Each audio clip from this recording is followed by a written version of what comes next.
Quiero ahora, antes de empezar, sí, contarles cómo vamos a hacer. Primero vamos a tener una presentación de quien invitamos y nos honra tenerla con nosotros, que es la flamante presidenta de la Comisión Interamericana de Derechos Humanos, la doctora Antonia Urrejola, y la voy a presentar a ella, y posteriormente con Douglas Carcache, va a ser nuestro moderador, un periodista eh, que es socio de la CIP, que fue el editor del diario El Nuevo Diario, y que en septiembre de 2017, perdón, justamente por esta concatenación de eventos en contra de la libertad de prensa, debió cerrar, y nos quedamos sin este medio que era tan importante para la Sociedad Interamericana de Prensa. Y ya están por entrar Carlos Chamorro y también Cristiana Chamorro, a que después Douglas Carcache los va a presentar, y le quería pedir por favor a Horacio, veo ahí un email de Cristiana que se equivocó del link o de enlace, que por favor puedas asistirlas, y ya me Sí, dijo, ya Ricardo, gracias, ya la estamos asistiendo con eso, sí. perfecto, muy amable, y Carlos Chamorro me dice que en unos minutitos por WhatsApp ya se está uniendo. Y ahora sí, para tener una presentación, porque entendemos que la doctora Antonia pronto se va a tener que disculpar de nosotros porque tiene otros compromisos con la Corte Suprema de Chile, así que la presento. Primero que todo, yo diría felicidades nuevamente, doctora Antonia Urrejola, Antonia, por ser la presidenta de la Comisión Interamericana de Derechos Humanos y formar esta mesa directiva que por primera vez está integrada por 3 mujeres. Y te quería comentar que justamente hay una resolución muy importante que te la haré llegar de la CIP, que fue aprobada hace escasos minutos, que tiene que ver con la preocupación de la CIP sobre la violencia en contra de las mujeres periodistas, y también de la necesidad de crear nuevos protocolos dentro de los medios de comunicación para que las mujeres periodistas lleguen a cargos ejecutivos en los medios, como ya ha empezado a ver en las últimas décadas. La doctora Antonia es abogada chilena, graduada de la Universidad de Chile con postítulo de Derechos Humanos y Justicia Transicional. Fue asesora en Derechos Humanos de la Presidencia de Chile, especialmente en la elaboración y tramitación de proyectos de ley relacionados a institucionalidad de derechos humanos, infancia y diversidad sexual. Trabajó en la Comisión Especial de Pueblos Indígenas, y su desempeño en el Ministerio de Bienes Nacionales y el Ministerio de Planificación y Cooperación se focalizó especialmente en derechos de los pueblos indígenas. Fue también asesora del Ministerio del Interior, participando en la elaboración y tramitación de diversos proyectos de ley sobre instituciones nacionales de derechos humanos, prisión política y tortura, entre otros. Ha sido consultora de diversos organismos internacionales y fue asesora principal del ex secretario general de la OEA entre 2006 y 2011. Y en una nota de color, quiero también, Antonia, comentarte que esta mañana hemos hablado en esta conferencia muchísimo de todos los casos de periodistas asesinados, los casos que la CIP tiene ante la CIDH, y hemos elogiado el trabajo último y anterior, obviamente también de la CIDH, en el acompañamiento que se hace a estos casos, particularmente en tu caso especial, por tu preocupación por el tema de la violencia en contra de los periodistas y obviamente en todo este tema de derechos humanos. Así que sos bienvenida para la CIP y ojalá que sigas acompañando nuestros procesos, y felicitaciones nuevamente por estar al frente de esta aliada de los derechos humanos. Bueno, muchas gracias Ricardo, muchas gracias a todas y todos por la invitación. En primer lugar, me alegro mucho con la información que acaban de comentarme sobre estos protocolos respecto de violencia contra mujeres periodistas y también que las mujeres periodistas puedan establecer cargos directivos dentro de lo que es la prensa. Como ustedes saben, la Relatoría de Libertad de Expresión tiene un informe temático sobre mujeres periodistas, y hay lamentablemente muchos casos que dan cuenta, ¿cierto?, de la violencia específica que sufren las mujeres periodistas. Recientemente estuvimos alegando ante la Corte Interamericana precisamente el caso que ustedes deben conocer muy bien, que es el de Judith Bedoya con Colombia, que es un ejemplo desgarrador sobre lo que es ser mujer y periodista en espacios, ¿cierto?, de graves crisis de derechos humanos o conflictos armados, como el caso de Judith. Así que me parece fundamental el apoyo de la CIP en esa materia y quiero felicitarlos por eso también, y con mucho interés vamos a recibir esa información, así que muchas gracias sobre eso. Bueno, a nombre de la Comisión Interamericana, quiero, junto con agradecer esta invitación y saludar a mis copanelistas, quiero en primer lugar enviar un saludo muy respetuoso y manifestar la enorme admiración por el periodismo americano, y lo digo como ciudadana americana, no solo como presidenta de la Comisión Interamericana. Creo que el periodismo americano históricamente, ¿cierto?, ha adquirido el oficio de navegar por aguas muy turbulentas, tanto en medio de crisis políticas, sociales y de derechos humanos, pero también en contextos de normalidad democrática, en que diversos poderes e intereses en las sociedades contemporáneas ven en el ejercicio del periodismo libre y escrutador una amenaza. No lo sabrán ustedes mejor que yo.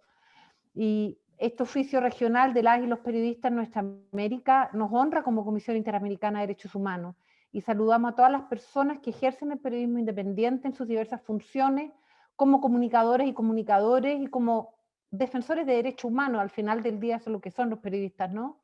Defensores de derechos humanos. Sin duda el periodismo independiente, los periodistas y comunicadores y comunicadoras son aliados esenciales en la función y mandato que le corresponde a la Comisión Interamericana de Derechos Humanos.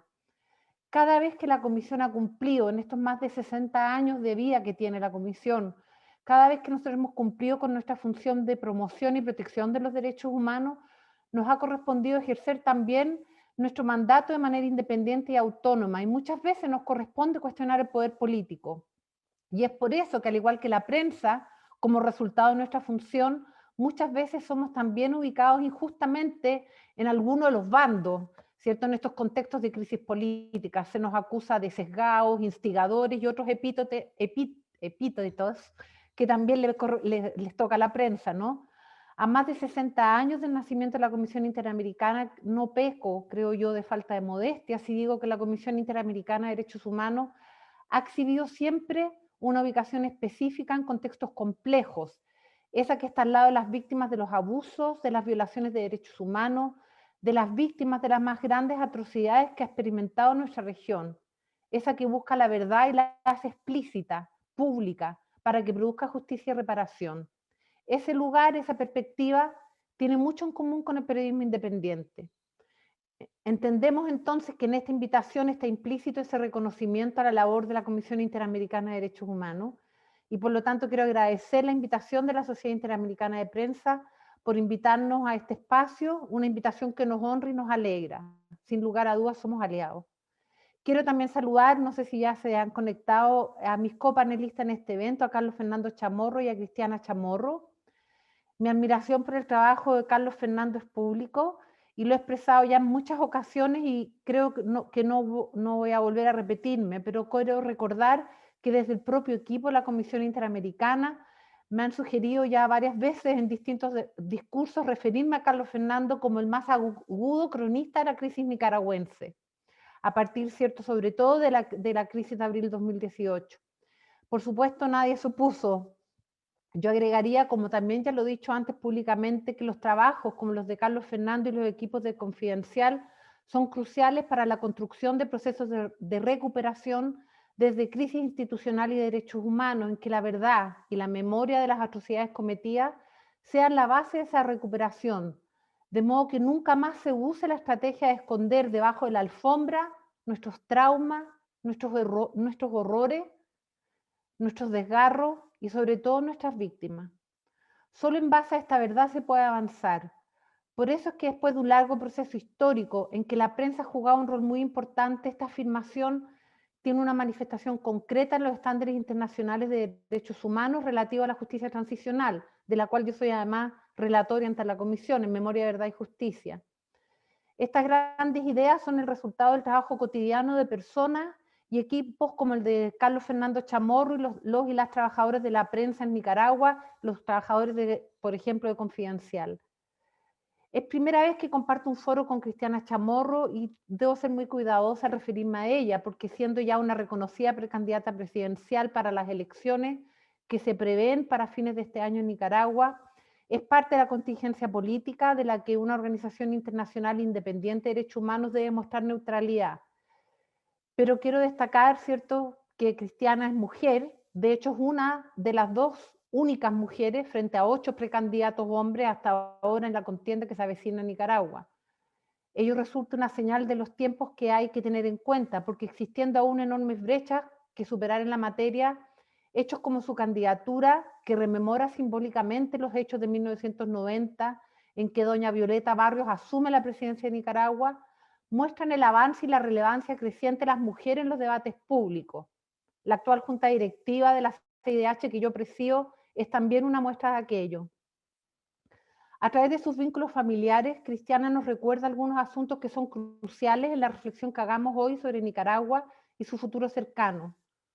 Los traumáticos hechos de los años 70 y 80 en el país arrojaron un saldo enorme de víctimas de violencia y guerra. El modo en que la sociedad nicaragüense abordó ese balance muestra que esas heridas no se cierran si no son enfrentadas en procesos ampliamente participativos, en que las sociedades repasan en común lo que ocurrió y reconocen tanto víctimas como responsables, toman medidas para reparar los daños causados y desarrollan acciones y políticas destinadas a evitar que esos hechos vuelvan a ocurrir. Los procesos de transición de los años 80 y de los años 90 en Nicaragua nos enseñan entonces cuán relevantes son precisamente los procesos de memoria, verdad y justicia y reparación, y que además de ser exigibles conforme al derecho internacional, son a la larga, y esto es muy importante señalarlo, son a la larga inevitables en términos políticos y históricos. Cristiana es además una mujer muy vinculada a las luchas y al trabajo por la libertad de prensa y expresión, y solo lo ha dejado hace muy poco, ha dejado sus funciones en la Fundación Violeta Barrios de Chamorro para asumir su candidatura. Quiero recordar brevemente que la Fundación, ya sin Cristiana a la cabeza, ha convertido su suspensión de funciones en un acto de principios. Frente a la dictación e implementación de la ley de agentes extranjeros, ley que califica como agente extranjero a cualquier persona u organización que en Nicaragua reciba cooperación internacional y lo condena a ser sancionado administrativa o hasta penalmente, así como a guardar silencio sobre cualquier debate sobre asuntos públicos internos en el país. Frente a este conjunto de normas recién dictadas con el fin explícito por parte del Estado de Nicaragua de limitar aún más las libertades públicas, la Fundación Violeta Barrios de Chamorro suspendió indefinitivamente sus funciones en Nicaragua y expresó públicamente que lo hacía porque no se sometería a la calificación de agente extranjero en su propio país. No se sometería a renunciar a sus prerrogativas ciudadanas, a expresar opiniones, a disentir de la narrativa oficial, a escuchar, a escrutar y cuestionar al poder político y a promover sus ideas. Esa es la situación actual del país, la valentía en tiempos difíciles frente al aparentemente omnímodo poder estatal. Entonces, además del agradecimiento a la Sociedad Interamericana de Prensa, quiero de verdad enviarle un saludo muy afectuoso y de admiración a mis dos copanelistas y también al moderador, por supuesto. Tal como ya lo ha expresado la Comisión Interamericana de Derechos Humanos, el periodismo independiente cumple al menos dos funciones principales en una sociedad democrática: permitir la circulación de ideas diversas y con ella contribuir a la libre formación de la opinión pública, y también someter a los poderes públicos y dirigentes a la crítica y al escrutinio. Por eso es que cualquier proyecto autoritario necesariamente se ve amenazado por el periodismo independiente. Yo quisiera agregar otra función que me parece crucial del periodismo, especialmente en nuestra región. La prensa independiente, registrando y difundiendo hechos y opiniones diversas en el contexto de grave deterioro de las instituciones democráticas, como lo que ocurre en Nicaragua actualmente, en medio de los intentos oficiales por perpetuar la impunidad, en medio de la intensificación de la represión, es un insumo irreemplazable en los procesos históricos de verdad y justicia. La Comisión Interamericana, en el ejercicio de su mandato convencional, está involucrada también en este proceso. Entonces, el periodismo independiente también hace historia, en el sentido más intenso que esta palabra tiene, en ese que el derecho internacional, después de tantos desgarros en nuestro continente, llama memoria y verdad. Es historia que no dejará a ninguna de las víctimas sin ser nombrada, esa que no dejará ningún reclamo por justicia silenciado. El periodismo independiente constituye, como ya yo lo he señalado anteriormente, el periodismo independiente constituye memoria, esa porfiada memoria que, como todos y todas las periodistas y trabajadoras de medios en la región, y especialmente en Nicaragua, se resiste a la censura y se sobrepone a los ataques. Y esa memoria constituye una base fundamental para la democratización y la justicia que hoy exigen los estándares internacionales aplicables. Todo esto se ha hecho carne, se está haciendo carne hoy mismo en Nicaragua, especialmente en el contexto de la grave crisis de derechos humanos que este país enfrenta desde abril del 2018. Ya en los inicios de la crisis vimos el despliegue de la autoridad estatal para evitar que el periodismo independiente ejerciera su función de reportar los hechos de protesta que se presentaban en el país. La comisión conoció testimonios de periodistas que ejercían su profesión en los medios de propiedad de los dos grandes conglomerados que ostentan la propiedad de la mayoría de ellos. Esos testimonios dieron cuenta de las instrucciones que recibieron de no cubrir las protestas por parte de ejecutivos y directivos atemorizados por las estrategias intimidantes de la respuesta estatal.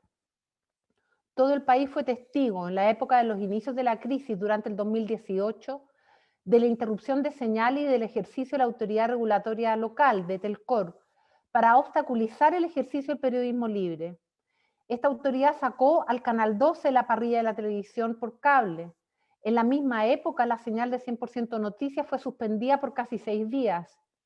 La comisión supo del bloqueo en Internet en las horas de alta lectoría del medio digital Confidencial, justo cuando difundía la lista de 19 de las personas asesinadas por agentes estatales. Por esos mismos días, Radio Darío en León fue impunemente incendiada y en Bluefields, un periodista independiente que cubría las protestas, Ángel Gaona, fue asesinado de un disparo en la cabeza, sin que se sepa hasta hoy quién cometió dicho crimen. Incluso se acusaron a personas de manera injusta. Más adelante, la confiscación de las instalaciones en que funcionaba 100% Noticias, en el contexto de la criminalización de su dueño y de su jefa de prensa, Miguel Mora y Lucía Pineda, beneficiarios de medidas cautelares de la Comisión Interamericana, mostró que el ejercicio de un periodismo crítico al gobierno seguiría siendo severamente castigado. La ocupación de las instalaciones del Confidencial y el intento de criminalización de su director, Carlos Fernando Chamorro, que también goza de medidas cautelares de la Comisión, fueron hechos que pretendieron atacar a una de las voces más autorizadas, no solo el periodismo nicaragüense, sino, como ya lo he señalado, del periodismo centroamericano y latinoamericano, entregando con ello un claro mensaje, como lo señaló explícitamente una alta autoridad estatal. Las autoridades irían, y abro comillas, con todo para atacar la prensa independiente.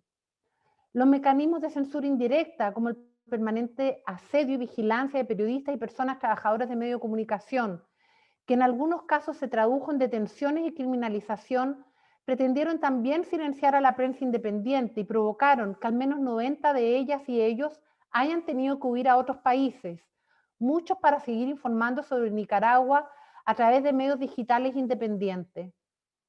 El ejercicio abusivo de la autoridad se ha dirigido a la prensa de manera focalizada. Luego un embargo aduanero que impidió su acceso a papel y tinta durante la primera mitad del 2019, dejaron de circular en septiembre del mismo año el Nuevo Diario y sus medios asociados, quedando la prensa como el único periódico impreso independiente de alcance nacional en el país. A fines del 2020, la Comisión supo de la intensificación del uso de reparos fiscales tributarios como excusa para censurar indirectamente a medios independientes. Particularmente Canal 12 continúa en situación de que sus bienes salgan a remate, poniendo en serio riesgo el cierre del único medio independiente de noticias por televisión abierta de alcance nacional. La reducción de todos los espacios cívicos por medio de recientes leyes presumiblemente destinadas a reprimir y inhibir a las libertades públicas también se cierne sobre la prensa, la que ha sido explícitamente señalada en el artículo 30 de la Ley Especial de Ciberdelitos, cuando tipifica penalmente la propagación de noticias falsas a través de tecnologías de la información y de las comunicaciones, lo cual, en el contexto de la documentada falta de independencia judicial que afecta a Nicaragua, constituye un anuncio adelantado de criminalización de periodistas que despliegan visiones críticas de la narrativa oficial. Adicionalmente, por medio de la Ley de Agentes Extranjeros, la autoridad identifica como tales a cualquier entidad nacional que reciba cooperación internacional e impide como consecuencia la emisión de opiniones o injerencia en, abro comillas, asuntos internos en Nicaragua.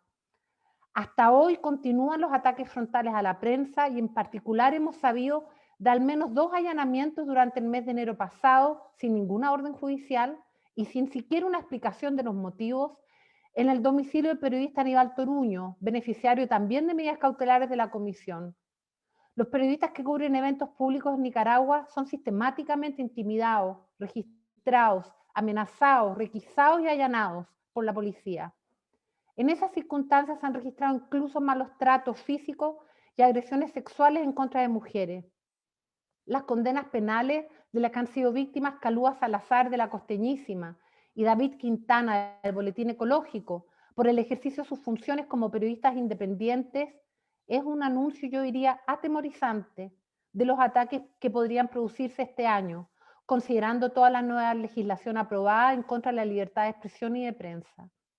En suma, seguir haciendo periodismo independiente en Nicaragua es un acto de coraje y hasta de heroísmo, porque la violencia desplegada por el Estado contra la prensa es física, es jurídica y es simbólica, como lo ha dicho el relator para la libertad de expresión de la Comisión Interamericana, que veo que también nos acompaña en el día de hoy, a quien saluda Pedro Vaca. No solo se trata de los anuncios institucionales y la concentración de medios en manos oficialistas o proclives a reproducir la narrativa oficial, se trata de la falta de acceso a las fuentes oficiales de las que están proscritos todos los medios identificados como de oposición. Se trata del hostigamiento y persecución cotidiana por parte del personal policial y parapolicial en contra de periodistas independientes, hostigamiento y persecución en la que participan también las redes vecinales oficialistas por medios de asalto, persecuciones en la vía pública, robo de equipos de trabajo, amenazas y un sinfín de otros hechos. En las vísperas del 3er aniversario del inicio de las protestas, Calúa, David y muchos periodistas han sido literalmente encerrados en sus casas por dispositivos policiales y parapoliciales que les impiden salir a la calle a reportear lo que sucede en el país. Lo mismo le ocurrió a cientos de líderes y lideresas que fueron impedidos de salir de sus casas a manifestar públicamente su demanda por democratización y por el fin a la impunidad. El temor de la autoridad estatal a la verdad y a la disidencia es evidente, y por eso es que la represión y el cierre a las libertades es persistente. Pero si la represión es persistente y creciente, también lo es la prensa y la propia sociedad civil nicaragüense. Cientos de personas defensores de derechos humanos, cientos de personas de las organizaciones de víctimas y familiares, registrando y denunciando estos hechos. También lo es el trabajo de nuestro MECENI, que sistematiza y provee a la Comisión Interamericana información relevante que permite mantener el ataque a las libertades en Nicaragua como un punto relevante en todas las agendas internacionales. También lo es el trabajo permanente de los equipos de la Oficina de la Alta Comisionada de Naciones Unidas para los Derechos Humanos, con quien la Comisión Interamericana siempre se ha desplegado de manera colaborativa y coordinada. Esa independencia y agudeza que probablemente nos pone en común con los periodistas de las Américas seguirá siendo ejercida por nosotros en tiempos difíciles y siempre junto a las víctimas. Ello será la base de los procesos de democratización que vendrán. Ya entonces podremos volvernos a reunir, a sistematizar esta experiencia y analizar cómo fue que en Nicaragua nunca más avanzó sin verdad y sin justicia. Espero que eso suceda muy pronto. Muchas gracias por esta invitación. Me voy a quedar un rato más, pero después lamento en algún momento me tengo que retirar a otro evento. Muchas gracias, Ricardo. Muchas gracias, doctora Antonia. Douglas. Sí, gracias, Ricardo, gracias. Muchas gracias, doctora. Usted conoce muy bien Nicaragua y nos hizo un panorama muy detallado de lo que ha pasado y de lo que está sucediendo en Nicaragua. Si mal no recuerdo, como el 17 de mayo del 2018 llegó la primera misión de la CIDH a Managua para constatar in situ lo que estaba ocurriendo aquí, la represión que tenía un mes más o menos, y ya habían muchos muertos, decenas de muertos. Doctora, estamos en un año crítico porque hay elecciones y tendría, se supone, que resolverse este conflicto en Nicaragua. La CIDH ha hecho una serie de señalamientos y requerimientos para que el gobierno cumpla con una serie de compromisos internacionales y se resuelva este conflicto. Faltan 197 días para las elecciones, o sea, más o menos 6 meses y medio, pero estamos en Nicaragua en un virtual estado de sitio, un estado policial. Incluso a la presidenta de la Asociación de Madres de Abril, las madres que perdieron a sus hijos o otros familiares, detuvieron a la presidenta de esta asociación hace un par de días en Estelí y un policía le dijo: estamos en guerra.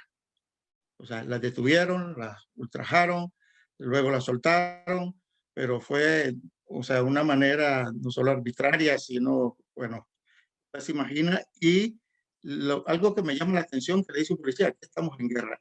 Y a 197 días de las elecciones, en este estado, o sea, ¿qué puede esperar la comunidad internacional de lo que sucede en Nicaragua cuando el gobierno de Daniel Ortega ni siquiera quiere cumplir con lo que demanda la Organización de Estados Americanos? ¿Cuáles serían las condiciones mínimas a su criterio para que los ciudadanos puedan ir a unas elecciones con la mínima garantía, digamos, de que serán justas, que serán transparentes, que serán creíbles? Bueno, sí, efectivamente, la situación que usted señala, Francis Valdivia, nosotros hemos estado de la Asociación de Madres de Abril, y no solo eso, en el día de ayer, no sé si ustedes han visto, precisamente las Madres de Abril y varios de los periodistas que fueron retenidos fueron a dar sus testimonios al CENIT, y también el CENIT fue rodeado y no podían salir ni la presidenta del CENIT, ni tampoco las víctimas que fueron precisamente a dar sus testimonios. Es decir, la verdad es que como comisión estamos sumamente preocupados porque de alguna manera, sobre todo en las últimas semanas, vemos que ha habido una vez más una intensificación de la represión estatal, una intensificación de este estado policial, donde la verdad es que cualquier, o sea, una misa en homenaje a los muertos es reprimida. Es muy preocupante, y aquí yo creo que voy a hablar no solo como relatora de Nicaragua, sino como ciudadana. Lo que yo veo efectivamente, la mayor preocupación que uno puede manifestar no es el día de las elecciones. Puede ser que el día de las elecciones no haya fraude, quiero decirlo honestamente. No es necesario hacer un fraude en el día mismo de la votación y el conteo de votos, me refiero, cuando se sacan los votos de la urna. El problema son las condiciones previas que garanticen elecciones libres y democráticas, y para garantizar elecciones libres y democráticas tienen que haber espacios democráticos donde se garantice que las distintas candidaturas puedan hablar abiertamente, dar sus opiniones, tener acceso a los medios de prensa, tener acceso a la población, a dar las opiniones sin temor, sin represalia, que la oposición pueda salir a la calle, pueda manifestarse, y esas condiciones no están dadas. Estamos en un estado policial. Por lo tanto, es muy difícil para cualquier candidatura de oposición poder llegar a la opinión pública, poder manifestarse, poder dar su visión de manera libre, y que por lo tanto los nicaragüenses, cuando vayan a votar, puedan ir a votar de manera libre e informada, y subrayo lo informado. Cuando no hay posibilidad de ser informada, cuando no hay posibilidad de ver las distintas alternativas, cuando no hay posibilidad de debatir con respeto a las distintas alternativas, es muy difícil que las elecciones sean libres y democráticas. Es muy difícil ejercer un voto informado, y eso es lo que nos preocupa, el contexto previo. Yo no me voy a pronunciar sobre el mismo día, no es un tema que a la Comisión le corresponda. La OEA tiene una misión de observación electoral, no sé si irá a hacer la observación electoral, pero la preocupación nuestra como Comisión Interamericana es el contexto previo para poder ejercer elecciones libres e informadas, donde el derecho a la manifestación, el derecho a la libertad de prensa, el derecho a la opinión libre, sin temor, es fundamental. Y eso hoy día no se está dando. Todo lo contrario. Hemos visto la intensificación, ¿cierto?, de la represión, y eso atemoriza a cualquiera, no solo a los periodistas independientes, atemoriza a cualquier ciudadano que quiera manifestar su opinión. y la verdad es que es muy preocupante. Nosotros como comisión estamos muy pendientes, estamos tratando de hacer un llamado a la comunidad internacional. Yo en lo personal he hablado con el secretario general de la OEA, mi opinión sobre el tema, y esperamos también que la comunidad internacional tome también acciones dentro de sus propios mandatos. La comisión tiene un mandato, la OEA, el Consejo Permanente y la Asamblea General tiene otros mandatos, y cada uno de los organismos de la comunidad internacional desde sus propios mandatos creo que tiene que tomarse en serio lo que está pasando en Nicaragua, especialmente en este año electoral. ¿Qué más podría hacer la comunidad internacional? Hay sanciones de parte de Estados Unidos, de la Unión Europea, en fin, hay muchas declaraciones de la OEA, de la ONU, del Consejo de Derechos Humanos. Hay mucha presión internacional, o ha habido mucha presión internacional durante 3 años, digamos. ¿Qué más puede hacer ahora la comunidad internacional para proteger a los nicaragüenses de esta situación terrible?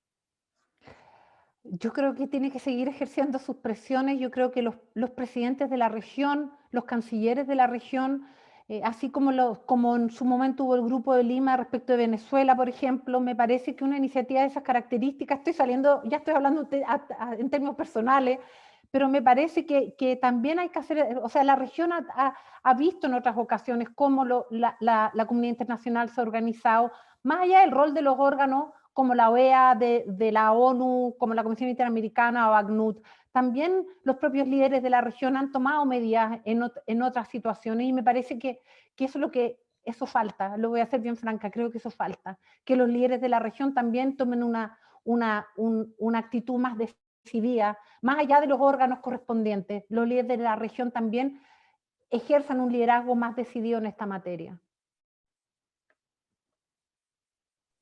Muchas gracias, doctora Urrejola. No sé si ya está conectado Carlos Fernando y Cristiana, no sé si están por ahí, Sí, Ricardo. claro, ahí están ellos dos, claro que sí. Perfecto, bueno, Cristiana Chamorro, quien es fundadora de la Fundación Violeta Barrios de Chamorro y también la dirigió durante muchos años, hasta principios de este año. Precisamente la Fundación Chamorro, bueno, Cristiana es periodista, es directiva del diario La Prensa, tiene mucha trayectoria, es muy conocida. Ahora está en una situación distinta como candidata presidencial, pero algo importante ha sido su labor en la Fundación Chamorro. Durante muchos años ella ha promovido no solamente la libertad de prensa, la libertad de expresión, ha apoyado el surgimiento de nuevos medios, ha promovido la diversificación de los medios independientes y la profesionalización. Y precisamente en este año, principios de este año, en febrero, la Fundación tuvo que suspender operaciones por una ley de agentes extranjeros que le obligaba, como ya explicaba la doctora Urrejola, que le obligaba a inscribirse como agente extranjero y ella no aceptó. Cristiana, yo quisiera saber esta decisión de suspender las operaciones de la Fundación Chamorro, ¿cómo ha afectado al espectro de medios independientes? Sobre todo este sector de medios digitales, nativos digitales, que surgen precisamente posterior a la protesta de abril del 2018, cuando el gobierno trata de acallar a los medios tradicionales, cuando el gobierno persigue a los diferentes periodistas. Algunos periodistas salen al exilio y desde el exilio comienzan a crear medios de comunicación digitales, otros se quedan adentro y también hacen lo mismo, y encuentran en la Fundación Chamorro un respaldo muy importante. Ese cierre o esa suspensión, digamos, de la Fundación Chamorro, ¿cómo ha afectado a este periodismo que ha, digamos, sobrellevado la principal carga de informar en tiempos difíciles? Gracias, Douglas. Y antes que nada, tengo que reconocer el exhaustivo y completo panorama que nos ha presentado Antonia. Vemos que ha recogido exactamente lo que está pasando en Nicaragua y agradecemos que lo puedan tener permanentemente en la agenda internacional. La última vez que nos reunimos aquí en la CIP, recuerdo, estábamos hablando, fue en Cartagena 2019, y estábamos hablando de, teníamos unas esperanzas en lo que fue en lo que era el diálogo nacional que estaba ocurriendo en Nicaragua, y los colegas de Venezuela nos dijeron, no tengan ninguna esperanza porque eso es ganar tiempo de parte de Ortega. Y así ha sido, ha ganado tiempo, y ha ganado tiempo para subir en la escalada represiva contra todas las organizaciones de la sociedad civil, contra los periodistas en particular y contra el pueblo de Nicaragua en general. Como dijo Douglas anteriormente, lo que le declararon las fuerzas policiales a las madres de Abril, a la presidenta de las Madres de Abril y a su madre, que fueron apresadas y que fueron allanadas y manoseadas de la peor manera, les dijeron, estamos en estado de guerra. Ortega está en estado de guerra contra todo un pueblo, todo un pueblo que está en resistencia pacífica y un pueblo sencillo, un pueblo que solo quiere el cambio y que quiere su libertad. En cuanto a la pregunta de Douglas, si nosotros nos vimos forzados a cerrar la Fundación Violeta Barrios de Chamorro después de casi 20 años de trabajo al lado del periodismo independiente, y nos vimos forzados porque nos estaban declarando casi traidores a la patria, y eso contenía una serie de amenazas y peligros, no solo para la fundación, sino también para los periodistas que nosotros protegemos.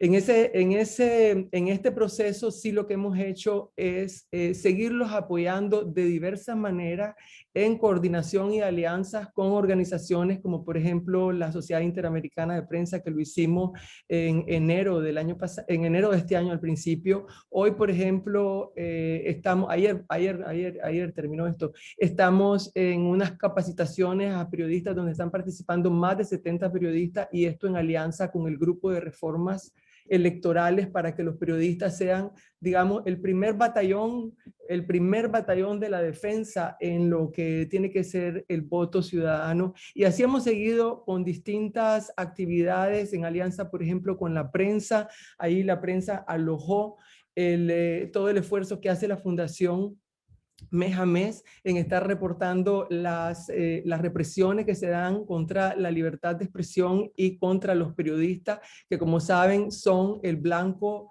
principal en esta lucha que se tiene contra Ortega, que es una lucha prácticamente pues de vida o muerte, de vida de un país, o que vamos a quedar en la continuidad de una monstruosidad que, como bien lo han denunciado los organismos de derechos humanos, y recuerdo que fue Antonia la que dijo que nunca habían visto, jamás en décadas, una represión como la que estamos viviendo en Nicaragua. Solo para aclararles, en mi caso particular, en enero de este año, periodistas me preguntaron que si yo estaba dispuesta a servir a Nicaragua en una candidatura. Yo contesté positivamente en el sentido de buscar cómo dar un grano de arena, poner un grano de arena, poner algo para sacar a Ortega en las elecciones de noviembre, del 7 de noviembre. Lo único que dije sí es que me sumo a este esfuerzo siempre y cuando sea en unidad nacional, siempre y cuando vayamos todos unidos, porque es la única manera de derrotar una dictadura tan monstruosa como esta. Y en eso estamos. En este momento, lamentablemente, Nicaragua está dividida en dos bloques, y yo he dicho que no me voy a inscribir en ninguno de esos dos bloques, porque yo no me sumo en esta lucha para dividir, sino para unir y para ganarle a Ortega, para que todos juntos le podamos ganar. Y en cuanto a la pregunta, Douglas, yo me adelanto que le hiciste, Antonia, sobre la presión que puede poner la comunidad internacional, y como todos ustedes son de la comunidad internacional, yo estoy muy clara que ustedes han dicho que si mientras estemos desunidos tenemos menos fuerza para poder convocar a la comunidad internacional para apoyarnos a nosotros. Por eso mi trabajo en este momento es apoyar esa unidad y buscar que estas fuerzas se encuentren para que vayamos todos en una casilla y podamos al menos demostrar lo que es Nicaragua frente a Ortega, como lo hicimos en 1990. Muchas gracias a todos y siempre a la CIP, ¿verdad?, por tanta solidaridad con Nicaragua. Carlos Fernando, a mediados de diciembre del 2018, la sede de tus medios, Confidencial, el diario Confidencial, esta semana y esta noche fueron allanados por la policía y luego ocupados por la policía, y hace unos meses fueron confiscados esas propiedades de manera, o esa propiedad fue confiscada, de hecho, por el gobierno de Ortega. Fernando es el director de Confidencial, igual que Cristiana Chamorro, hijo de la expresidenta Violeta Barrios Chamorro, y el doctor Pedro Joaquín Chamorro Cardenal, que fue asesinado por la dictadura de Somoza en 1978. Carlos Fernando, yo te pregunto, o sea, ¿cómo podés vos y tu equipo, o cómo pueden vos y tu equipo a estas alturas, con toda la represión que se ha dado, sostenerse informando cada día? Gracias, Douglas. Un saludo primero a todos los miembros de la CIP. No sé si está por ahí Jorge Canaguati, Ricardo, a la doctora Urrejol, a Cristiana, y gracias por esta oportunidad. En efecto, Confidencial fue allanado por la policía en el momento, digamos, de la primera gran escalada de la represión, después de la matanza, después de la operación limpieza y después del cierre de los espacios democráticos y cívicos a finales de 2018. Una semana después asaltaron 100% Noticias y pusieron en la cárcel a Miguel Mora y a Lucía Pineda. En esas circunstancias yo decidí exiliarme el 1 de enero del 2019 para proteger mi libertad y para poder seguir haciendo periodismo. Reorganizamos la producción de Esta Semana y Confidencial desde Costa Rica. La mayor parte de mi equipo se quedó en Nicaragua y empezamos a trabajar remoto. Nosotros nunca hemos dejado de informar, ni el primer día, ni el día del asalto, ni durante el exilio. Y creo que es una expresión no única nuestra, pero de la resistencia, del compromiso y de la convicción del periodismo nicaragüense de ser fieles a esa vocación de informar, de apegarnos a la verdad, de apegarnos al compromiso de promover el debate público y sobre todo de entender y reconocer que en Nicaragua además se ha producido un cambio fundamental, y es que hubo una explosión de una demanda de libertad, de democracia y justicia que jamás habría sido posible sin el empoderamiento de los ciudadanos y sin otra explosión de libertad de expresión. Es decir, aquí ha habido un hermanamiento de libertad de expresión y libertad de prensa, a pesar de la represión, y la gente con sus teléfonos celulares se convirtió en una de las fuentes primordiales de información para la prensa profesional que y sigue haciendo una gran labor de curaduría.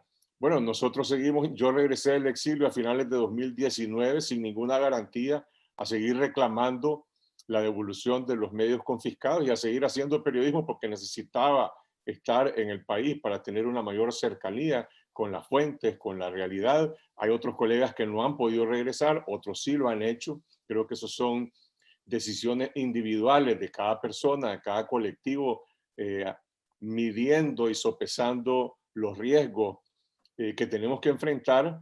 Pero además de hacer periodismo, Douglas, yo quiero reivindicar que la prensa nicaragüense está haciendo buen periodismo. Y por buen periodismo hablo de un periodismo riguroso, de un periodismo de investigación, a pesar del obstáculo total al acceso de las fuentes públicas, a pesar del cierre de las fuentes no públicas que tienen temor de la represión. Y lo resumo en 3 grandes campos. En el campo de las violaciones a los derechos humanos, nosotros acabamos de publicar en Confidencial un libro digital que está abierto al público, que lo presentó la doctora Urrejol, a lo cual nos honra mucho, recopilando la mayor parte de nuestras investigaciones, crónicas, reportajes sobre los crímenes de lesa humanidad de la dictadura. Es un documento para la historia y también para soportar los casos que eventualmente tendrán que ser sometidos a una comisión de la verdad y de justicia. Hay un periodismo que también ha investigado la corrupción, el desvío del millonario de los fondos de la cooperación estatal venezolana que se convirtieron en la base del poder económico de la familia gobernante en Nicaragua, en uno de los actos más grandes de corrupción de la historia nacional. Y también la investigación sobre la pandemia. En Nicaragua oficialmente, de acuerdo al Ministerio de Salud y al gobierno, únicamente han fallecido 180 personas.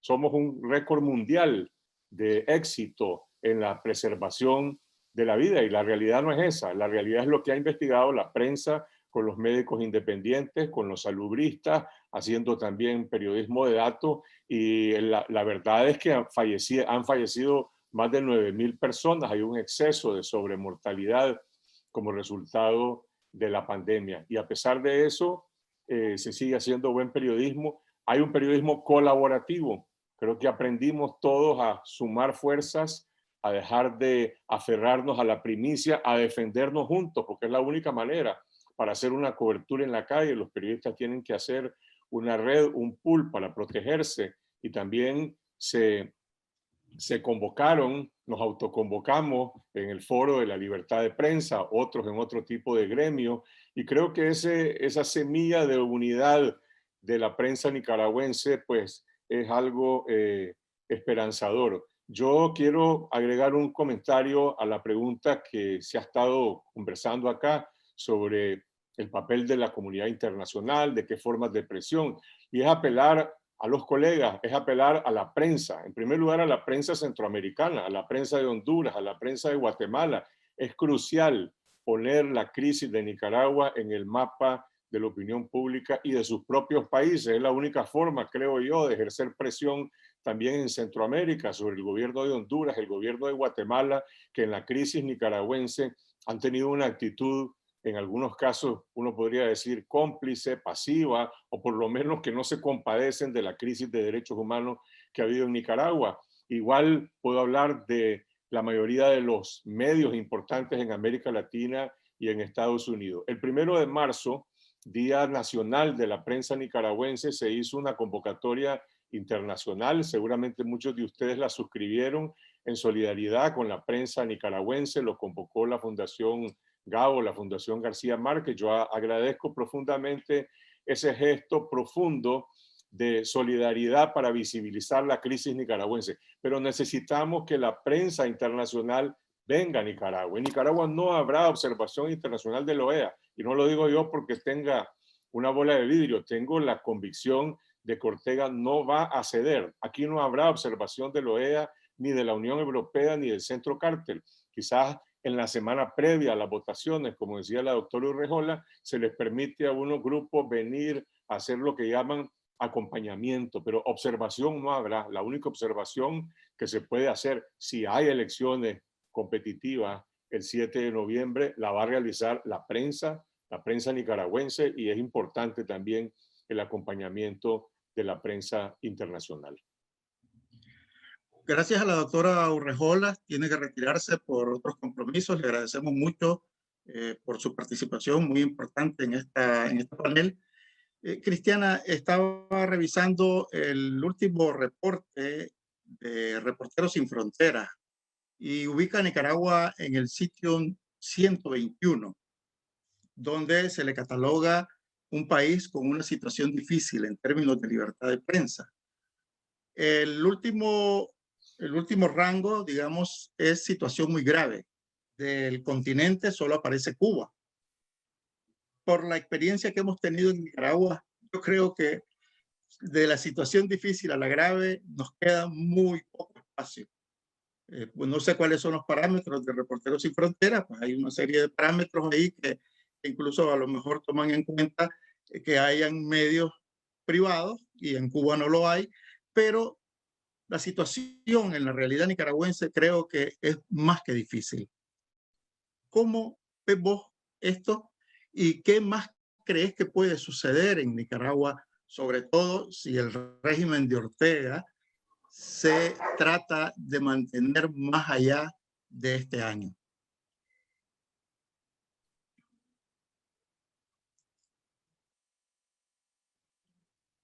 Estás en silencio, Cristiana, por favor. Sí. Gracias. Sí, perdón, como dijimos anteriormente, estamos ante un sistema que está en estado de guerra contra la población, en donde no hay, O sea, no hay ningún espacio que deja para poder trabajar en libertad. O sea, es un estado de sitio, pero también estado de guerra en donde los periodistas logran capear la represión de una y de otra manera, pero todo el mundo está expuesto aquí a que en cualquier momento te cae la policía, te lleva preso, te allana, incluso la única diferencia con Cuba obviamente es que tenemos periódicos independientes y que tenemos periódicos privados, pero el extremo en que se encuentra Nicaragua de represión, donde ya a los periodistas les quitan la libreta, les obligan a quitarse las máscaras para tomarle fotos, les obligan también a que quiten sus grabadoras y o se las golpean. Llegas a un lugar y en el carro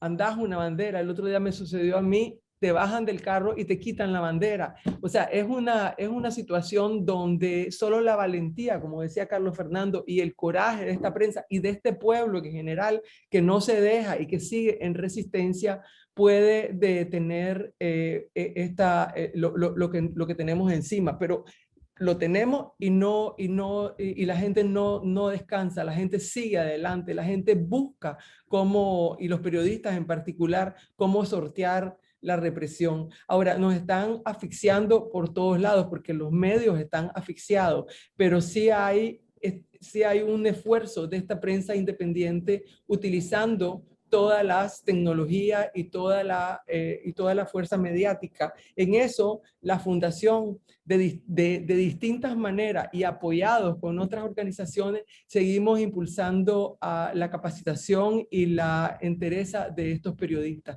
Pero la situación es gravísima. Si nosotros no salimos de Ortega, aquí quedamos peor que Cuba.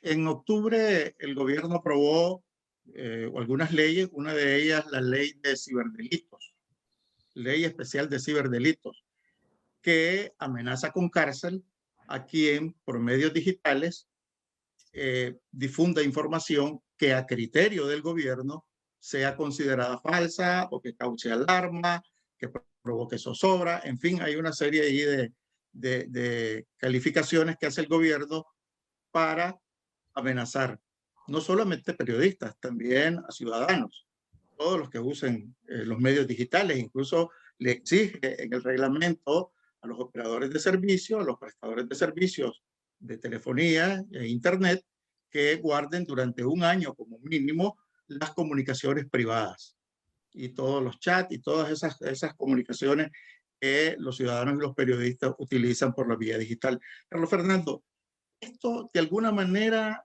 ha provocado que ustedes como periodistas, vos y tu equipo, hayan cambiado su forma de trabajo, que tomen algunas precauciones especiales para no caer en una trampa del gobierno a través de estas leyes? La única precaución que nosotros hemos adoptado es simplemente revisar nuestros estándares de rigor profesional de cómo hacer periodismo para no facilitarle a cualquier allegado del régimen una cáscara de banano para abrir un proceso judicial en contra nuestra.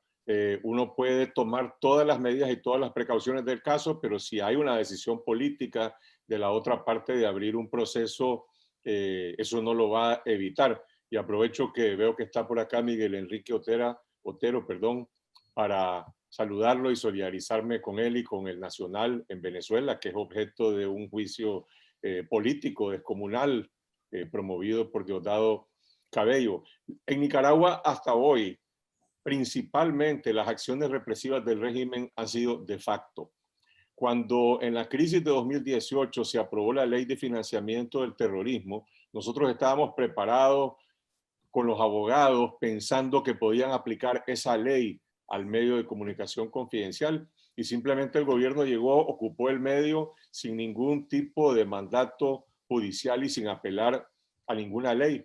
Y presentamos después 3 recursos de amparo. Los recursos de amparo fueron admitidos, pero ahí durmieron el sueño de los justos. Y finalmente 2 años y 3 meses después aplicaron, es decir, confiscaron de facto y de manera ilegal. El artículo 44 de la Constitución dice taxativamente se prohíbe la confiscación de bienes. Y sin embargo, de un día para otro, sin notificación, sin publicar nada en la Gaceta, sin notificarnos a nosotros, declararon que Confidencial Hoy es una clínica del Ministerio de Salud, la inauguraron y sin embargo 3 semanas después nuestros reporteros fueron a verificar lo que está ocurriendo en esa clínica y lo que descubrieron es que habían unos policías que funcionan como recepcionistas y que no hay ningún servicio de salud, a pesar de que 3 semanas antes lo habían inaugurado con una fanfarria, incluso con la presencia de la ministra.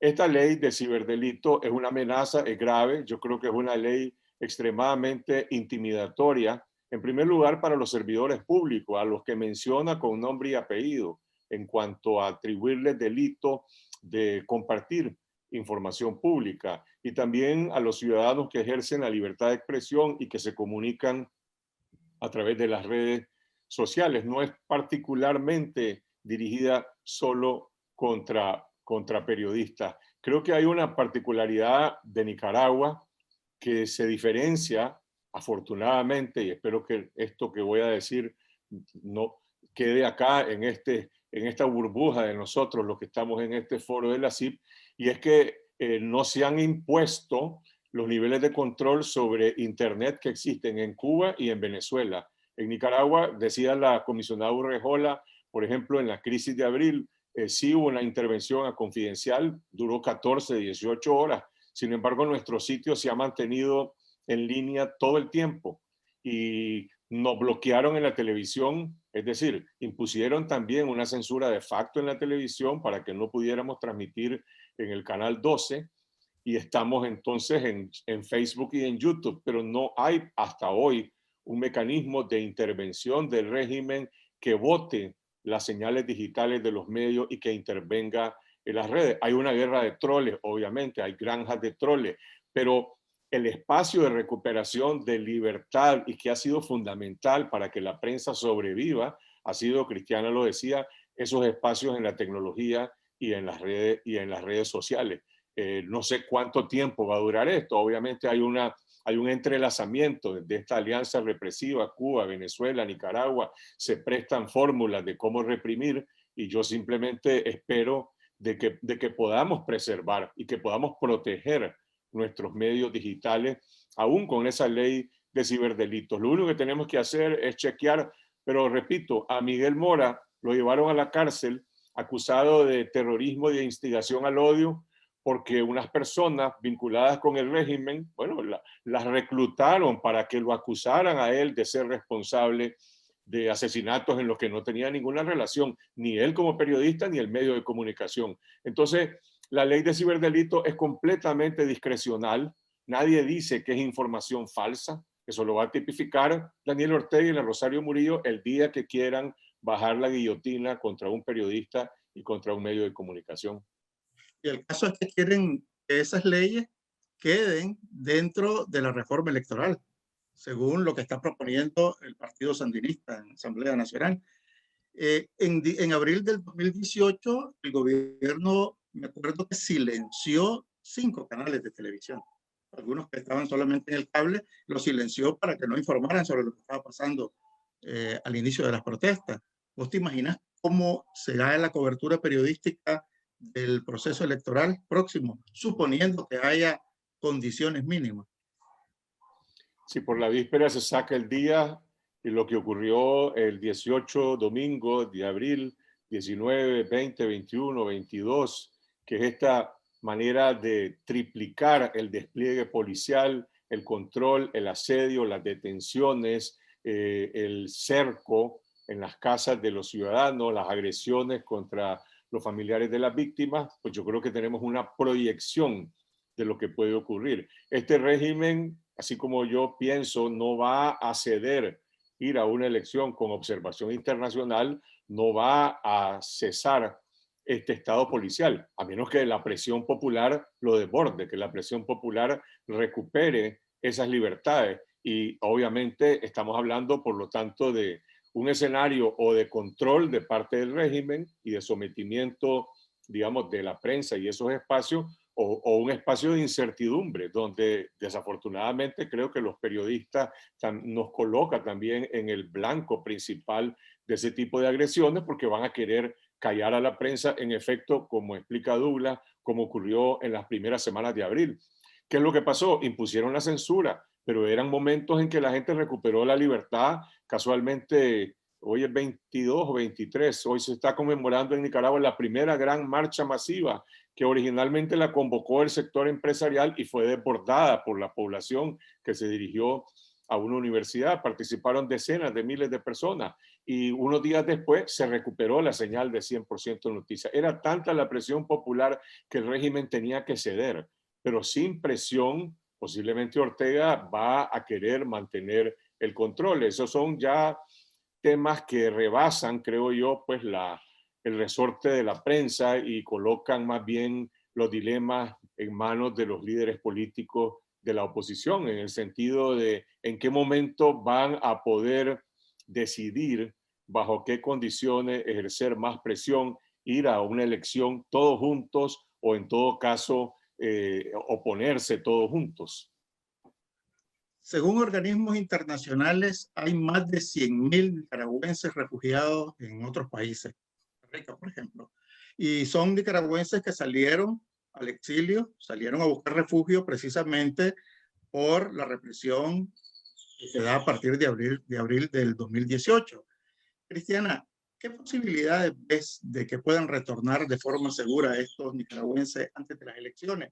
Porque Nicaragua no tiene voto en el exterior. Y esta gente, de alguna manera, tiene un derecho importante a la hora de votar. Esas condiciones, ¿han discutido ustedes esa posibilidad? Digo, entre los precandidatos, ¿han discutido esa posibilidad de que se exija ese retorno o que se considere un voto en el exterior precisamente en esta circunstancia? Estamos hablando de 100.000 nicaragüenses, aparte de más de 500.000 que existirán como migrantes establecidos en otros países desde hace años. Antes de eso, Douglas, me refiero a lo que, en consecuencia con lo que decía Carlos Fernando, la presión, cómo hacer, y es una pregunta que existe en el ambiente, cómo hacer, cómo incrementar la presión nacional y la presión de la resistencia pacífica en contra del régimen. Es bien difícil porque la represión, el estado de sitio que tenemos, el estado de guerra que hay contra la gente no permite estas expresiones públicas, y creo que la comunidad internacional, y ustedes lo tienen que anotar por la asfixia en que se está viviendo en Nicaragua. En cuanto al tema de los exiliados, que también es el tema de los presos políticos y es el tema de algunos precandidatos que tienen su casa por cárcel y que no se pueden mover libremente por la ciudad, es parte de las condiciones que queremos para poder ir a elecciones, porque lo cierto es que hay reformas electorales por un lado, pero hay también la necesidad de un ambiente normal, de un ambiente cívico, de un ambiente donde el pueblo se puede expresar, y ese ambiente no está en este momento. Aquí no puedes salir para un pueblo o a otro porque te requisan, te paran. Yo pasé el otro día, iba para una playa ahí y pasé una hora detenida por la policía esperando, que están preguntando al puesto de mando que si puede ir, que si no puede ir. Es ese el estado en que estamos en Nicaragua. Entonces, con respecto a los exiliados, con respecto a los presos políticos y con respecto a nosotros mismos que estamos como presos en este país, es parte de las condiciones que tenemos que lograr para poder ir a elecciones. De otra forma sería hacerle el juego a Ortega para que éste quede legitimizado en la legitimidad que no tiene. Recuerdo, Cristiana, que en algún momento dijiste, antes de que la fundación suspendiera operaciones, dijiste de que en este periodo de Ortega, este segundo periodo de Ortega, el riesgo contra el periodismo o el riesgo para el periodismo independiente era lo más alto que se había visto con relación a la década de los 80, que era una época de guerra. Y me gustaría que me explicaras un poco cuál es la diferencia, cuáles son las diferencias entre esos dos periodos. Cuando estábamos en época de guerra, que por cierto yo estaba en la prensa, sí es cierto, sí había dificultad para los corresponsales de guerra en cómo iban a cubrir a un lado o a otro, porque algunos se sentían más o menos protegidos, pero la persecución a los periodistas no era criminal como es ahora. Había censura, hubo cierres de medios, había intimidación, pero ahora es criminal, que te persiguen, que te apresan, que te matan, como mataron a Ángel Gaona, que en estos días cumple 3 años, como forzaron a Carlos Fernando y a Miguel Mora a cerrar sus medios, a invadirlos, confiscarlos. Es decir, ahora la escalada es de guerra contra la libertad, contra todas las libertades públicas. Anteriormente estábamos en una guerra y sí se daban algunas situaciones, pero te digo, yo ejercí el periodista, fui directora de la prensa y no vi tanta represión personal y criminal en contra del periodista como es en este momento. El otro día había una conferencia de prensa, todos requisados antes de entrar, la policía, rodeados por la policía, pero lo interesante es que los periodistas no le tienen miedo. Yo estaba en una conferencia de prensa, todo rodeado de policía, y los periodistas llegaron, se bajaron, cubrieron, y la policía se tiene que quedar ahí viendo, asoleada y malmatada, pues, porque así andan estos policías. Esa es la situación de Nicaragua. Ricardo, ¿cómo estamos con el tiempo? No sé si hay preguntas de parte de... Sí, yo te diría, Douglas, que si abrieras a las preguntas, tenemos unos 15 minutos. Sería importante que, Bien. que nuestros ¿Quién socios levanta la puedan mano? preguntar. ¿Quién interviene? Roberto, ¿está por ahí, Roberto? ¿Podría ser uno, presidente, una pregunta? Claro que sí, Cristiana, primero un saludo a todos y mis mejores deseos, mis mejores votos para que todo vaya bien para el bien de todo Nicaragua y los nicaragüenses. Cristiana, tú mencionabas que cuando fuiste a la playa había una situación en la carretera en donde a ti te sometieron a una espera por 1 hora, o era onda dirigida, o era a todo mundo que estaba en la calle. Mira, de casualidad, o sea, mi carro fue detenido de casualidad, ¿verdad? No, yo tengo que aclarar que a mí, gracias a Dios, no me persiguen ni tengo policías por detrás.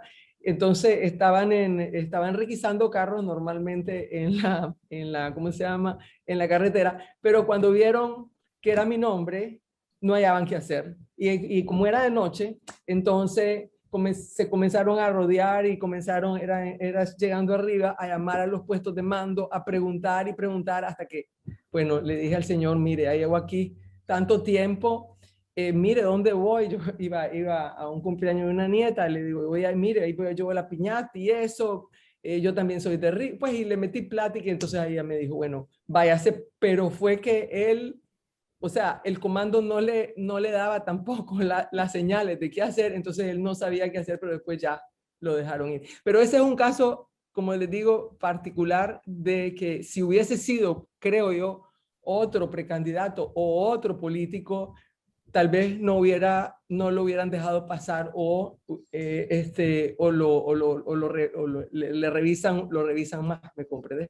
Pero la situación es que como que en el país, ¿verdad? Bueno, cuando venís en las carreteras te paran 3, 4 veces a todos los vehículos porque hay un estado militarizado y ahí van buscando a ver qué encuentran. Carlos, ¿y te has encontrado en situaciones difíciles en las calles manejando, que te haya parado la policía o que hayas recibido alguna amenaza? La única medida de seguridad personal que yo he adoptado desde que estalló esta crisis en abril es no manejar. Es decir, maneja mi conductor, maneja mi esposa, maneja otra persona, pero yo no manejo. Es mi única medida de seguridad porque pienso que es muy riesgoso también que te monten cualquier incidente y a partir de ese incidente detenerte o incluso ser objeto de una agresión por un grupo de fanáticos. A mí en algún momento el régimen me acusó de narcotraficante cuando hice una denuncia de corrupción hace bastante tiempo, pero tengo esa estrategia, si se quiere, de protección. En 2018 yo tenía que pasar todos los días retenes policiales de diferentes órganos de la policía que estaban en el trayecto de mi casa, digamos, hacia Managua. Yo vivo como a 5 o 6 kilómetros de Managua, en un reparto que se llama Intermeso del Bosque. En algunos momentos esas detenciones duraban hasta 15 o 20 minutos y simplemente lo que hacían es, como dice Cristiana, te toman la cédula y empiezan a hacer llamadas telefónicas, toman fotos, esperando órdenes. En algún momento yo pensé que la orden simplemente ya me iban a detener. Yo me fui al exilio y regresé. El retén volvió y estuvo intermitente durante 15 días, después desapareció. En septiembre del año pasado, o sea, ya septiembre de 2020, se estableció un retén policial 24 horas a la entrada de mi reparto. O sea, no está en la puerta de mi casa, está, si tengo que salir de mi casa, yo tengo que someterme todos los días a ese chequeo del retén. ¿Por qué están ahí? Bueno, posiblemente el origen primordial es el hecho de que en este mismo reparto vive también Juan Sebastián Chamorro, nuestro primo, que era uno de los dirigentes o es de la Alianza Cívica y que es también un precandidato presidencial. Cuando Juan Sebastián sale, la patrulla se va detrás de él. Si él va a la iglesia, la patrulla se queda con él. Si él va a la ferretería, lo mismo. Si él va a una reunión y se queda otra patrulla. A mí, básicamente, me retienen, me toman fotos todos los días y en algunos momentos, depende del turno de los policías. Hay unos que son extremadamente agresivos y otros que simplemente te dicen, adelante jefe. Evidentemente, la Policía Nacional, igual que el servicio público del gobierno, yo tengo la convicción de que no todos son fanáticos orteguistas, posiblemente un 10, un 15, un 20% están completamente fanatizados política e ideológicamente, pero la mayor parte no lo son. Esa es un poco mi experiencia y creo que los fanáticos, los paramilitares, son extremadamente incluso más peligrosos. Por eso digo que yo no manejo. ¿Y cuál es la situación de tu equipo, de los otros periodistas que trabajan con vos? Muchos de ellos andan en la calle arriesgándose todos los días. Es intermitente. El mayor riesgo para un reportero es estar en la calle donde se va a llevar a cabo una protesta o en algunos casos incluso cubrir un evento que va a ocurrir en un acto bajo techo, pues ya sea en un hotel, en un centro de convenciones, en lo que sea, porque son sometidos a esos niveles de controles, han sido agredidos en ese tipo de cobertura. A una reportera le robó a una mujer policía su libreta de notas. Afortunadamente no le robó el celular ni la cámara, pero le robó las notas, han confiscado teléfonos. Pero el principal riesgo es ese, cubriendo hechos en los que hay manifestaciones públicas de protesta. También hay espionaje. Nosotros hemos sido objeto de intentos de infiltración directa en nuestra redacción y lo sé porque los reporteros me lo han confiado. Pero yo diría que es intermitente esos niveles de control y de presión. Hace poco en una conferencia de Cristiana entró la policía y estaba acosando a unos periodistas que estaban ahí en la conferencia. Eso fue un poco incómodo. ¿Cómo fue eso, Cristian? Esa es la que les estaba contando que estaban rodeados, ¿no? De policías y antimotines. Son unos que se visten de negro y después la policía ahí repleto. Y los periodistas llegan, los periodistas pasan en medio y se sientan, hacen su trabajo y después se van. Por eso te digo, los periodistas desafían a la fuerza pública en el ejercicio de su trabajo. No se sienten que, claro, los intimida, se sienten impedidos, llegan, ven qué está pasando. Por supuesto, llegó primero un grupo y el otro llegó como una hora después y pidió que se volviera a hacer la conferencia porque los habían detenido anteriormente. Entonces, bueno, se vuelve a hacer, ¿verdad? Y volvemos a conversar y así es que se va sorteando la represión. Douglas, si me permite, sí, claro. Quiero hacer un comentario a propósito del tema de los exiliados, y es que la demanda primordial, que además estaba planteada desde los acuerdos del segundo diálogo nacional, que Ortega nunca cumplió, es que se permita el retorno a Nicaragua de las organizaciones internacionales de derechos humanos, la CIDH que preside la doctora Urrejola, la OACNUD que preside Michelle Bachelet, principalmente, porque estuvieron en Nicaragua en 2018, documentaron la matanza, documentaron la crisis, sentaron las bases para poder establecer en Nicaragua una agenda de verdad y justicia, y Ortega los expulsó. Los expulsó en agosto primero y luego en diciembre de 2018. El retorno de estas organizaciones que lo ha demandado la OEA es fundamental para tener un mínimo, no de garantías, pero por lo menos de verificación, unos veedores que le permitan no de manera masiva a los nicaragüenses regresar al país, sino al menos a tomarse su riesgo, un retorno político de los exiliados, no un retorno seguro. Menciono el caso más emblemático, el del obispo Silvio Báez. Hoy está cumpliendo 2 años de exilio. El Papa Francisco le pidió que saliera del país para protegerlo, pero creo que el Papa le debería demandar a Ortega que le dé garantías para que pueda regresar el obispo Báez, y la Conferencia Episcopal de Nicaragua también deberían de, es decir, están castigando al obispo o están castigando al pueblo católico de Nicaragua, que le quitaron a un obispo, y nadie le reclama a Ortega y a los paramilitares, que ellos son los responsables de amenazar de muerte a un obispo para que tenga que salir del país. Alguien tiene que garantizar eso, y es fundamental que estén acá las comisiones internacionales de derechos humanos. Eduardo Quiroz, de Panamá, tiene la palabra. Gracias. Yo solamente decir que, bueno, primero la solidaridad, porque aunque parezca que es repetitivo, lo que se está haciendo el periodismo independiente y libre en Nicaragua es de ser reconocido siempre. Lo otro es, a mí me parece que debemos tomar nota del llamado de atención que hizo la doctora Urrejola y luego Carlos Fernando, en el sentido de que demos mayor cobertura y visibilidad a lo que está viviendo Nicaragua. El periodo al que se enfrenta Nicaragua en los próximos meses, si es que, y ojalá que así sea, llegan a unas elecciones medianamente libres y en las que el pueblo de Nicaragua se pueda expresar, va a ser muy importante. Entonces, la pandemia nos ha tal vez enfocado demasiado en ese tipo de información y estamos sumidos en eso. Creo que es importante tomar nota. Para eso, tal vez, generar espacios de intercambio y de comunicación en los que la CIP podría ayudar, para intercambiar fuentes, para intercambiar contactos, para poder generar entrevistas, para poder generar cobertura. Hoy con toda esta virtualidad pues puede ser un poco más fácil. Así que creo que es más un comentario, y tal vez si Cristiana o Carlos Fernando ven que esto podría viabilizarse, y cuál sería la importancia, ¿no? Y de nuevo desde Panamá, solidaridad con ese enorme esfuerzo que hacen desde allá. Sería importante tener una columna en cada uno de los medios de América Latina sobre Nicaragua, o un espacio informativo sobre lo que está sucediendo para llevar el monitoreo permanente. Porque la verdad que sí que es urgente estar en la agenda mediática de todos ustedes para seguir presionando y sentir la solidaridad de parte de la comunidad internacional.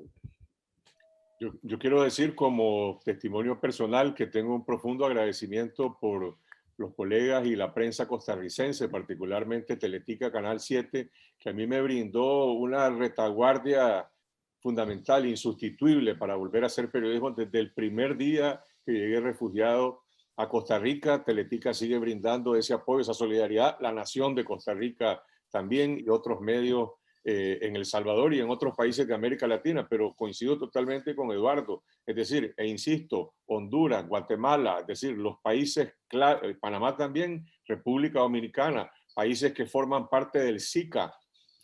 Bueno, Ortega de alguna manera tiene una especie de atrincheramiento, curiosamente, en la región centroamericana, donde supuestamente deberíamos de conocer mejor y estar mejor informados. Bueno, es el Banco Centroamericano de Integración Económica su principal fuente de financiamiento, y hay una dispersión de acciones de los gobiernos de Centroamérica. Por un lado está Carlos Alvarado en Costa Rica, que tiene una posición muy clara, muy definida en relación a la crisis de derechos humanos de Nicaragua. El propio Nayib Bukele, aunque pareciera que Bukele está más enfocado en otras cosas relacionadas con su país, pero bueno, ellos dos claramente tienen una posición bien definida en relación con Ortega. Yo creo que sí, hace mucha falta que la prensa centroamericana, en primer lugar, y también latinoamericana, tenga más presencia en la crisis de Nicaragua. Bueno, si no hay más preguntas, Ricardo. Douglas, Roberto. Buenas tardes. Sí. Saludos a Adelante, todos. Roberto. Saludos, Douglas, Cristina, Carlos Fernando. Sí, yo creo que la CIP debería hacer un esfuerzo adicional en este tema. No sé cómo lo podemos aterrizar. Hemos hecho 2 visitas a Nicaragua en los últimos años. El presidente de la CIP tendría una definición seguramente al respecto, tanto el actual presidente como nuestro próximo presidente, pero creo que tendríamos que armar como sugerencia, Ricardo, como un paquete de medidas, ya sea plantear una nueva visita o pedir a los medios integrantes de la CIP que publiquen e inviten a medios que no necesariamente sean miembros de la CIP, que lo hagan también, alguna editorial en algún momento dado, que abramos espacios para una columna sistemática. Yo creo que para diversos medios sería muy interesante tener una columna de Carlos Fernando, por ejemplo, que incluso buscaran pagar en tiempos de hambre, Carlos Fernando, pero pagar algo esta colaboración como una muestra también de solidaridad complementaria. Yo me imagino también un reportaje colaborativo desde varios medios con robustez en sus equipos de investigación, en sus equipos de reporteros, no con un solo reportero, sino con varios reporteros que puedan estar en Nicaragua, que puedan estar en Costa Rica, en otros lugares, armando un material que se pueda reproducir en algunos lugares. Esto como patada de arranque, digamos, pero yo veo a la CIP en una tarea de esta naturaleza, Ricardo, a reserva de lo que opinara, por supuesto, Carlos Jornet y tú mismo, ¿no?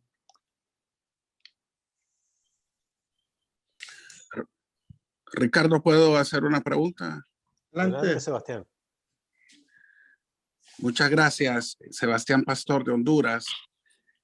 Un placer, Cristiana, Carlos Fernando, Douglas. Cristiana, de manera puntual, ¿a qué crees que se atribuye el hecho de que Estados Unidos pareciese que Nicaragua no está en el radar sobre los problemas graves que ustedes señalan? ¿Tú crees que se debe básicamente a que Nicaragua no representa un problema en el tema migratorio o consideras que hay otras razones? Gracias. Mira, fíjate que cuando al principio que tomó posesión, cuando estaba tomando posesión la administración Biden, yo fui invitada a participar y estoy en un grupo de líderes centroamericanos que está Panamá, Costa Rica, Honduras, El Salvador y Guatemala, con el objetivo de poner la región centroamericana en la agenda de Estados Unidos, ponerla completa, ¿no? Incluyendo todos los países. Y lo que encontramos es que la administración había tomado posesión tomando el mismo modelo de Obama, concentrado en el Triángulo del Norte y no muy claro de la problemática general en Nicaragua. Entonces, este grupo le hizo un planteamiento a la administración que se lo ha hecho llegar de distintas maneras y está en conversaciones diversas, pero es más que todo, yo creo que es más que todo como un poco, como que no tenían en su radar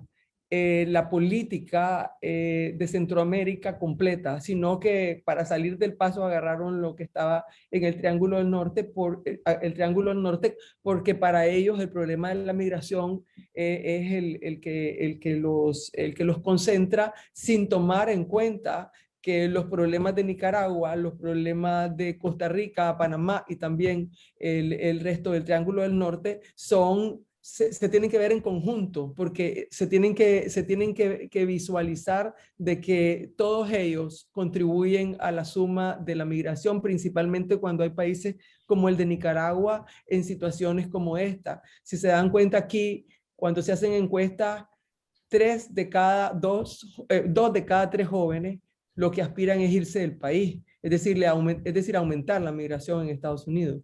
Entonces, así estamos. Vamos a ver si ellos recapacitan y si este esfuerzo sigue avanzando para que tomen en cuenta a Nicaragua, Costa Rica y Panamá como parte de la región.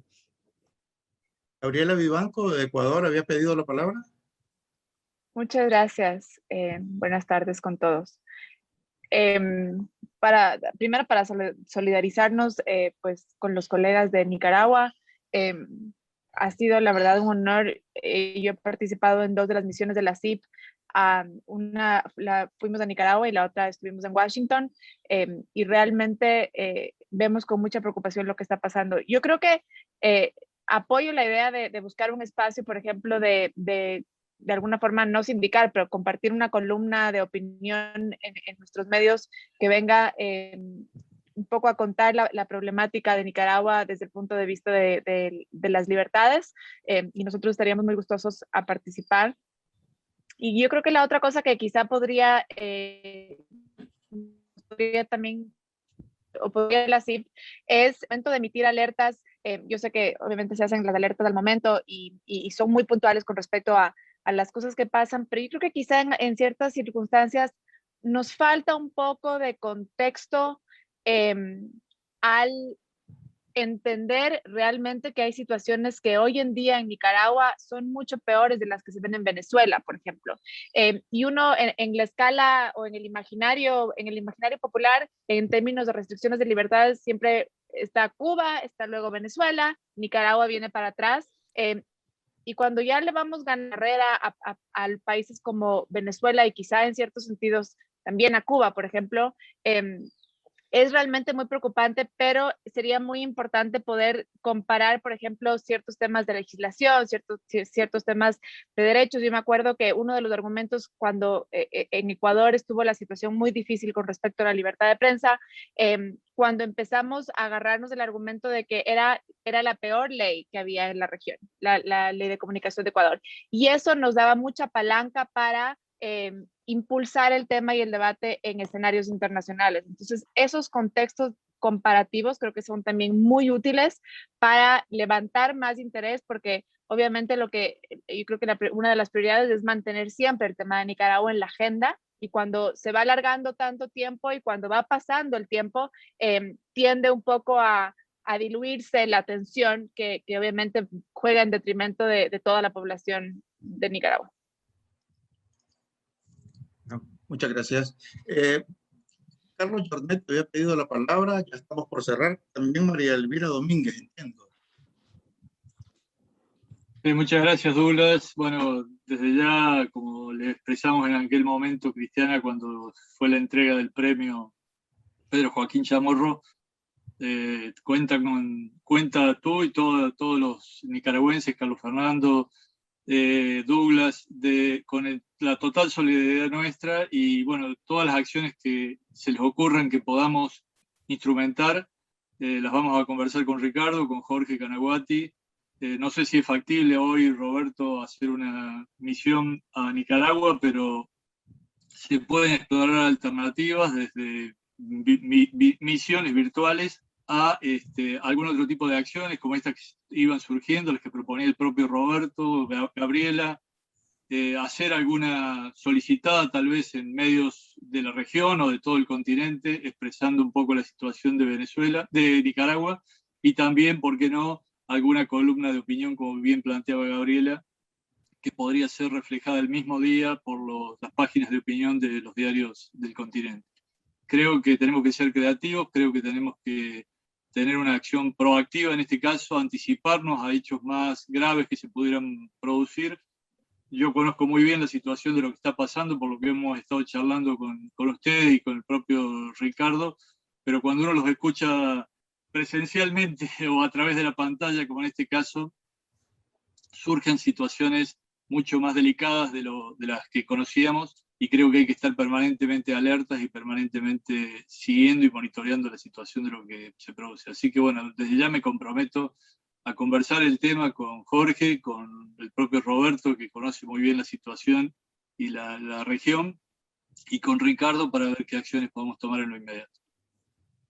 Sí, perdón, antes de nada más un medio minuto para reconocer la valentía y el compromiso de 2 expresidentes de la CIP con el tema de Nicaragua, Gustavo Mome y María Elvira Domínguez, que encabezaron sendas misiones a Nicaragua en condiciones difíciles. Gracias. Gracias, Roberto. María Elvira, ¿va a tomar la palabra María Elvira? Si no, Creo que ella se retiró. Sí, se retiró hace unos minutos. Pues creo que estamos concluyendo, el tiempo se nos agotó, Ricardo. Muchas gracias. Creo que Cristiana quiere hacer una conclusión. No, quiero apoyar esa iniciativa de la CIP de venir a Nicaragua y por dos razones.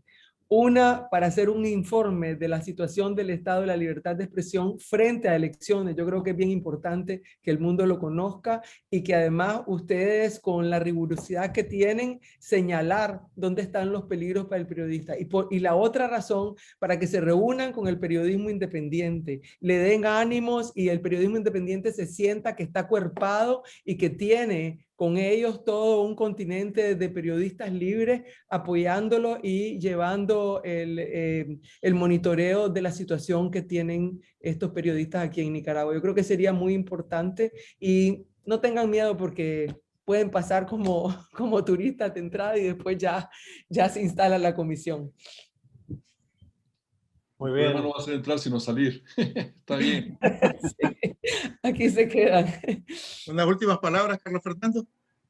Solamente agradecerles nuevamente la incondicional solidaridad que la CIP ha tenido con la prensa nicaragüense, con nosotros en particular y con todos los medios y periodistas que pues simplemente estamos tratando de hacer lo que nos corresponde y de ser fieles a este compromiso de informar y de colocarnos, en este caso, pues al lado de las víctimas. Gracias.